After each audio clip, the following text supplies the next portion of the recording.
मागच्या व्हिडिओमध्ये आपण बघितलंय व्हॉट इज ऑपरेटर. त्या ऑपरेटरमध्ये आपण बघितलं unary operator, binary operator. Okay, तर युनरी ऑपरेटर आणि बायनरी ऑपरेटर बघितल्याच्या नंतर आपण बघत होतो इन्क्रीमेंट ऑपरेटर और डिक्रीमेंट ऑपरेटर. तर त्याचे काही प्रॅक्टिकल होते जे आपले राहिले होते ते आपण ह्या व्हिडिओमध्ये बघणार आहोत. आपले इन्क्रीमेंट आणि डिक्रीमेंटमध्ये 4 टाइप्स होते. पहिला होता post increment, post decrement. So let start with practically. त्याच्या आधी मी पहिलं काय करतो, एक व्हेरिएबल डिक्लेअर करून घेतो. ओके, ज्याच्यामध्ये मी व्हॅल्यू ठेवतो. आता हे परफॉर्म करताना काही त्याचे रूल्स आहेत, 4 रूल्स, ते मी मागच्या व्हिडिओमध्ये एक्सप्लेन केलेले आहेत. जर कोणी नवीन असेल तर प्लीज जाऊन ते चेकआउट करा. ओके, सो मी एक व्हेरिएबल डिक्लेअर केलाय. त्याच्या आधी आपल्याला काय करायचंय ते समजून घेऊया. प्री इन्क्रीमेंट करण्यासाठी प्रीमेंट और डिक्रीमेंट ऑपरेशन हे फक्त आणि फक्त आपण कशावरती परफॉर्म करू शकतो, ॲज अ व्हेरिएबल वरती, ना की कोणत्या कॉन्स्टंट आणि व्हॅल्यू वरती. तुम्ही तर काय करताल, समजा मला प्री इन्क्रीमेंट आहे बरोबर, तर मला 10 ला इन्क्रीमेंट करायचंय. ओके, मला काय करायचंय, 10 ला इन्क्रीमेंट करायचं आणि त्याला मी एखाद्या व्हेरिएबलमध्ये स्टोअर करून घेतो y बरोबर. तर जर मी त्याला इथं प्रिंट केला, जर मी ह्या वायला इथं प्रिंट केला, तर तुम्ही बघू शकता आपल्याला कंपायलर काय एरर देईल ते आपल्याला बघायचं आहे. तर ते तुम्ही इथं बघा, exception in main thread Java dot line unresolved compilation problem. आता कंपायलेशन प्रॉब्लेम म्हणजे काय आहे नक्की ते बघूया.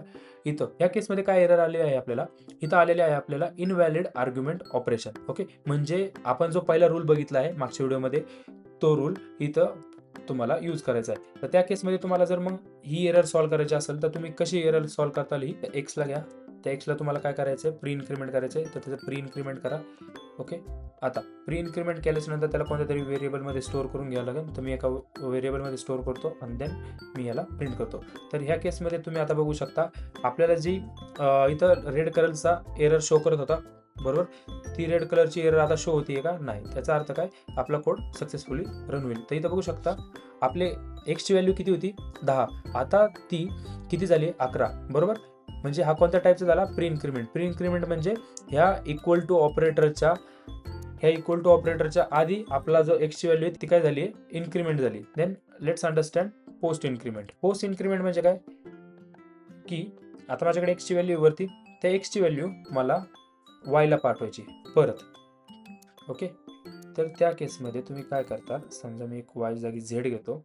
देन माझी एक्सची व्हॅल्यू आहे इन्क्रीमेंट. तर आता हा काय करीन, व्हॅल्यू असाइन झाल्याच्या नंतर इन्क्रीमेंट करीन. प्री इन्क्रीमेंटमध्ये व्हॅल्यू असाइन व्हायच्या आधी इन्क्रीमेंट होतं. पोस्ट इन्क्रीमेंटमध्ये व्हॅल्यू असाइन झाल्याच्या नंतर तुमची व्हॅल्यू अपडेट होते. जर मी इथं प्रिंट केलं सिस आउट व्हॅल्यू ऑफ झेड, तर माझी व्हॅल्यू काय राहील ती समजून घेऊ आपण. तर इथं बघा, व्हॅल्यू ऑफ झेड किती आहे तुमच्याकडं, 11 बरोबर. व्हॅल्यू ऑफ झेड किती, 11. का 11, कारण पोस्ट इन्क्रीमेंट केलंय तुम्ही. असाइन झाल्याच्या नंतर ती व्हॅल्यू ऑटोमॅटिकली अपडेट झालेली. सेम तसंच असतं पोस्ट डिक्रीमेंटचं सुद्धा कॉन्सेप्ट. ओके, मी काय करतो इथं पोस्ट डिक्रीमेंटमध्ये काय करेल, मी घेतो इंट ए मध्ये माझी एक व्हॅल्यू असेल. आता मला हिला डिक्रीमेंट करायची बरोबर, ही काय पोस्ट. ओके, तर मग मला पहिलं काय करावं लागेल, आता डायरेक्ट तर मी कोणत्या व्हेरिएबलला ऑपरेटर घेऊ शकत नाही बरोबर. असा ऑपरेटर आपण डायरेक्ट व्हेरिएबलवरती व्हॅल्यूजवरती यूज करू शकत नाही.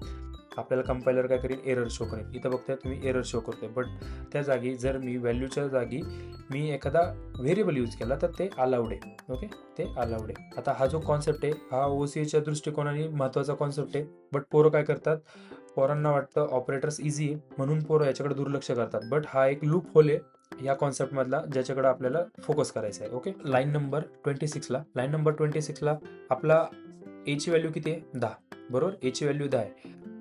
त्या केसमध्ये आपण काय करतोय, पोस्ट इन्क्रीमेंट करतोय, पोस्ट डिक्रीमेंट करतोय. पोस्ट डिक्रीमेंट म्हणजे ही व्हॅल्यू ह्या बीला असाइन झाली, बीला असाइन झाल्याच्या नंतर 10चे व्हॅल्यू चेंज होऊन 9 झाली. त्याच केस सेम फॉर इथं प्री डिक्रीमेंटमध्ये काय होतंय, इथं व्हॅल्यू किती आहे, 100. आता ती 100ची व्हॅल्यू तुम्ही काय करताय, प्री डिक्रीमेंट करताय. प्री डिक्रीमेंट म्हणजे ती व्हॅल्यू असाइन व्हायच्या आधीच चेंज होती, मग ही चेंज होऊन ती झाली 99. ओके, हे होतं आपलं basic rules. Then go to another example. Okay, दुसरा रूल होता आपला जो तुम्हाला मी ऑलरेडी सांगितलं आहे, काय की हे जे ऑपरेटर्स आहेत वर्क होतात, हे ऑपरेटर्स फक्त वर्क होतात व्हेरिएबलवर, ना की व्हॅल्यूजवर. तर मग मी जर असं काही ट्राय करायचं बघितलं की समजा मी घेतो 10 ला पोस्ट इन्क्रीमेंट. आणि ते मी स्टोअर करून घेतो बी मध्ये. तर होतंय का? नाही होते. ओके. देन समजा मी करायचं झालं मला 10 मायनस मायनस होतंय का? नाही. इंट सी होते का? नाही होते. देन मी घेतो इंट डी.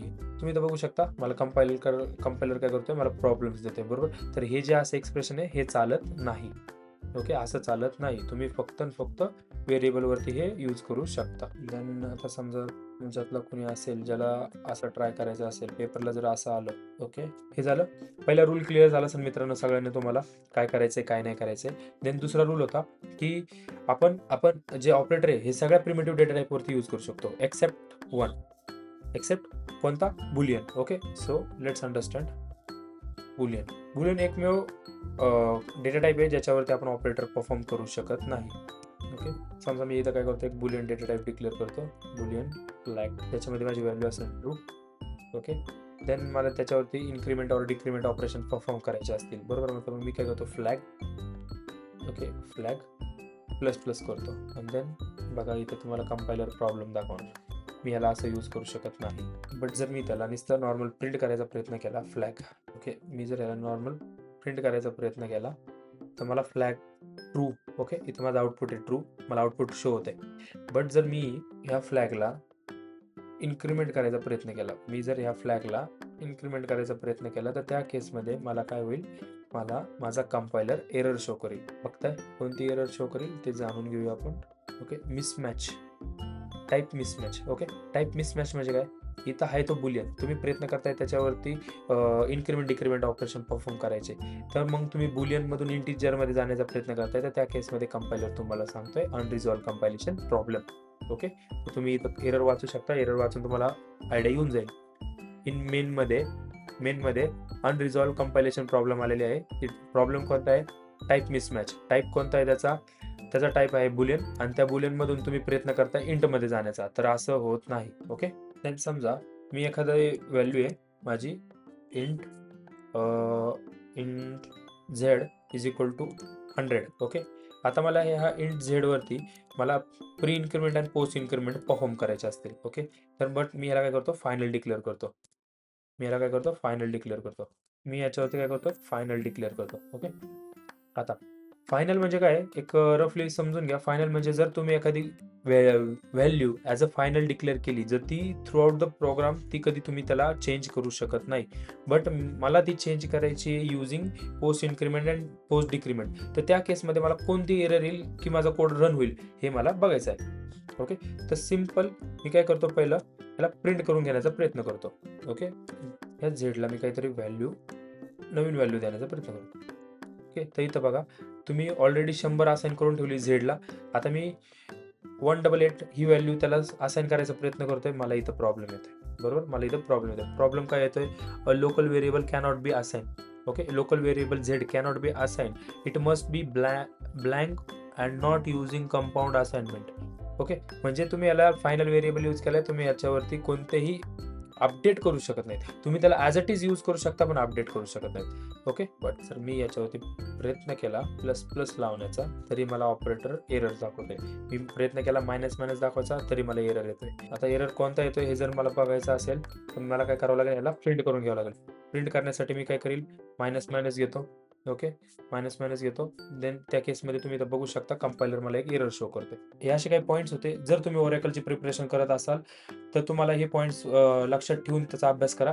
आणि जर कोणाला काही प्रॉब्लेम असेल पोस्ट इन्क्रीमेंट अँड पोस्ट डिक्रीमेंटमध्ये, तर मला प्लीज कमेंट बॉक्समध्ये कळवा. ओके, मी प्रयत्न करेन तुमच्या क्वेश्चनचा आन्सर करण्याचा. ओके, सो भेटूया पुढच्या व्हिडिओमध्ये नवीन ऑपरेटर बरोबर. तोपर्यंत keep coding, keep learning. Bye. Fly, I'm the last one to die.